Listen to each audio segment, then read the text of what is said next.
नमस्कार दोस्तों, स्वागत है आपका हमारे चैनल पर। चलिए जानते हैं बिहार की तमाम बड़ी खबरों को केवल 5 मिनट में। उससे पहले अगर आप चैनल को सब्सक्राइब नहीं किए हैं तो चैनल को सब्सक्राइब कर लें और वीडियो को लाइक ज़रूर कर लें। और यह वीडियो आप किस जगह से देख रहे हैं कमेंट में ज़रूर बताएं। ये जनता को बेवकूफ़ बनाना, प्रशांत किशोर ने गाली विवाद को लेकर कह दी ये बात। बिहार पॉलिटिक्स। बिहार विधानसभा चुनाव से पहले गाली विवाद पर एनडीए और इंडिया गठबंधन के बीच वार पलटवार का दौर जारी है। इस पर अब प्रशांत किशोर की प्रतिक्रिया आई है। टिकट के लिए जदयू विधायकों की होगी अग्नि परीक्षा, कई का पत्ता साफ हो सकता है। यह है पार्टी का प्लान। पार्टी पिछले चुनाव लड़े अपने तमाम उम्मीदवारों के साथ संभावित उम्मीदवारों के दावों की भी गहराई से जांच कर रही है। पार्टी कई क्षेत्रों में नए चेहरों को भी अवसर देना चाहती है। समस्तीपुर में तेजस्वी यादव ने नीतीश सरकार पर जमकर हमला बोला। उन्होंने कहा कि बिहार को गुजरात के 2 लोग चला रहे हैं। तेजस्वी ने बेरोजगारी, भ्रष्टाचार और विकास के मुद्दों पर सरकार को घेरा। उन्होंने अमित शाह के आरोपों का जवाब देते हुए कहा कि वे किसी से डरने वाले नहीं हैं। उन्होंने रोसड़ा को जिला बनाने का वादा किया और जनता से कलम बांटने की बात कही। इलाहाबाद हाईकोर्ट से भोजपुरी गायिका नेहा सिंह राठौर को झटका, पीएम मोदी से जुड़ा है मामला। लोक गायिका नेहा सिंह राठौर को इलाहाबाद हाईकोर्ट से झटका लगा है। दरअसल उनकी याचिका को कोर्ट ने खारिज कर दिया है, जो पीएम मोदी से जुड़ी है। कब आएगा मुख्यमंत्री मनिया सम्मान योजना का पैसा? आ गई डेट, सीएम सोरेन का संदेश। झारखंड मुख्यमंत्री मनिया सम्मान योजना का पैसा जल्द ही लाभार्थियों के खातों में भेजा जाएगा। इसके लिए मुख्यमंत्री हेमंत सोरेन ने ऐलान करते हुए उनको बधाई संदेश भी भेजा है। पूरे देश में सोमवार से नया जीएसटी लागू हो रहा है। प्रधानमंत्री नरेंद्र मोदी ने रविवार शाम को राष्ट्र के नाम अपने संबोधन में इसके फायदे बताए हैं।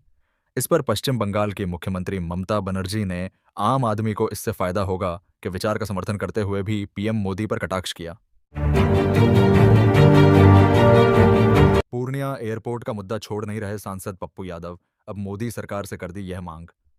पप्पू यादव ने कहा कि पूर्णिया एयरपोर्ट जनता का सपना था और जब यह पूरा हुआ है तो यहां से लगातार फ्लाइट उपलब्ध कराना अब सरकार की जिम्मेदारी है।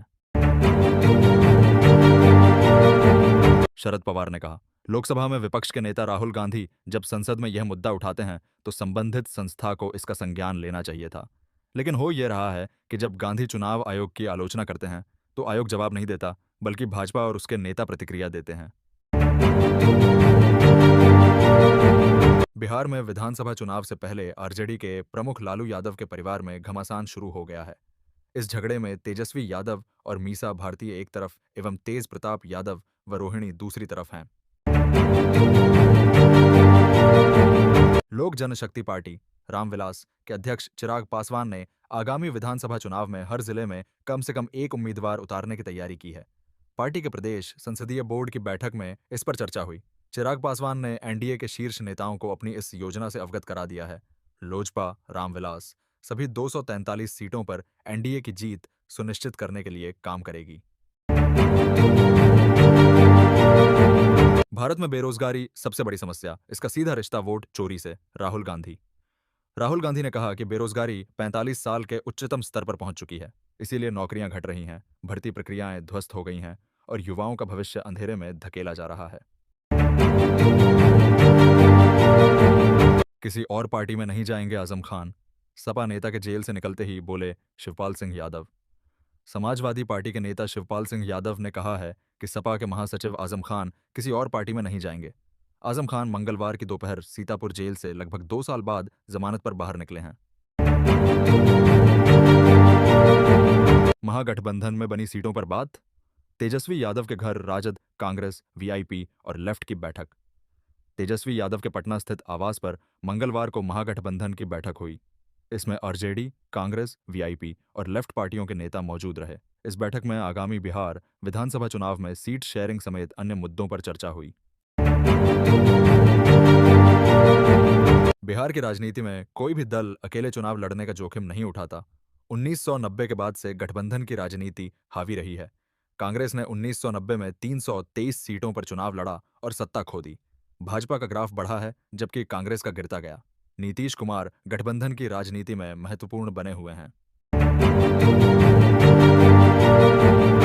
गया जिले में परिवारवाद की राजनीति चरम पर है। कई नेता जिनमें मंत्री और विधायक शामिल हैं, आगामी चुनावों में अपने पुत्रों और पुत्रियों को स्थापित करने की कोशिश कर रहे हैं। जीतन राम मांझी की पार्टी पहले से ही पारिवारिक पार्टी के रूप में जानी जाती है। वहीं अन्य नेता भी अपने पुत्रों को आगे बढ़ाने में लगे हैं, जिससे पार्टी के भीतर असंतोष बढ़ रहा है। मुख्यमंत्री महिला रोजगार योजना बिहार में महिलाओं को आत्मनिर्भर बनाने में महत्वपूर्ण भूमिका निभा रही है। इस योजना के तहत महिलाओं को स्वरोजगार के लिए 10,000 रुपए की आर्थिक सहायता दी जा रही है और बाद में 2 लाख रुपए तक की अतिरिक्त सहायता भी मिल सकती है। गोपालगंज में हजारों महिलाओं ने इस योजना के लिए आवेदन किया है।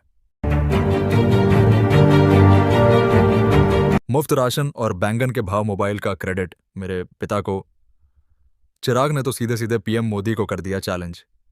केंद्रीय मंत्री चिराग पासवान ने दावा किया कि देश में 81 करोड़ लोगों को मिलने वाले मुफ्त राशन और सस्ते मोबाइल फोन की शुरुआत का श्रेय उनके पिता रामविलास पासवान को जाता है। पूर्णिया में एक सभा में उन्होंने कहा कि उन्हें गर्व है कि उनके पिता की दूरदृष्टि से यह संभव हुआ।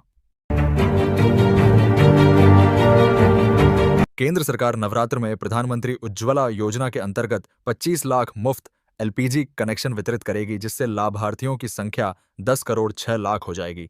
पेट्रोलियम मंत्री हरदीप पुरी ने कहा कि प्रत्येक कनेक्शन पर 2,500 रुपये खर्च होंगे, जिसमें सिलेंडर, चूल्हा और रेगुलेटर शामिल हैं। उन्होंने इसे नारी शक्ति का सम्मान बताया। महुआ विधायक पागल हो गए हैं, मेरी बहन मां। जाने क्यों भड़क गए तेज प्रताप यादव। बिहार में रोहिणी आचार्य के एक्स पोस्ट को लेकर राजनीतिक विवाद गरमाया है। तेज प्रताप यादव ने आरोपियों की गिरफ्तारी और जेल भेजने की मांग की। बीजेपी ने तेजस्वी यादव की बिहार अधिकार यात्रा में पीएम मोदी की मां पर अपशब्द कहे जाने का आरोप लगाया, जबकि आरजेडी इसे साजिश बताया। उप मुख्यमंत्री और केंद्रीय नेताओं ने भी तीखी प्रतिक्रिया दी। मंत्री जीवेश मिश्रा ने तेजस्वी यादव को भेजा कानूनी नोटिस, नकली दवा के आरोप पर माफी मांगने को कहा। नीतीश सरकार में मंत्री जीवेश मिश्रा ने आरजेडी नेता तेजस्वी यादव को कानूनी नोटिस भेजा है। उन्होंने नकली दवा के आरोप पर 15 दिनों के भीतर तेजस्वी से माफी मांगने को कहा है। नेपाल की सुशीला कार की सरकार में 5 नए मंत्रियों को मिली जगह। जानिए किन्हें मिली जिम्मेदारी। मंत्रियों की नियुक्ति के अलावा अंतरिम सरकार ने हत्या, आगजनी और तोड़फोड़ की घटनाओं की जांच के लिए एक उच्च स्तरीय आयोग का गठन भी किया है।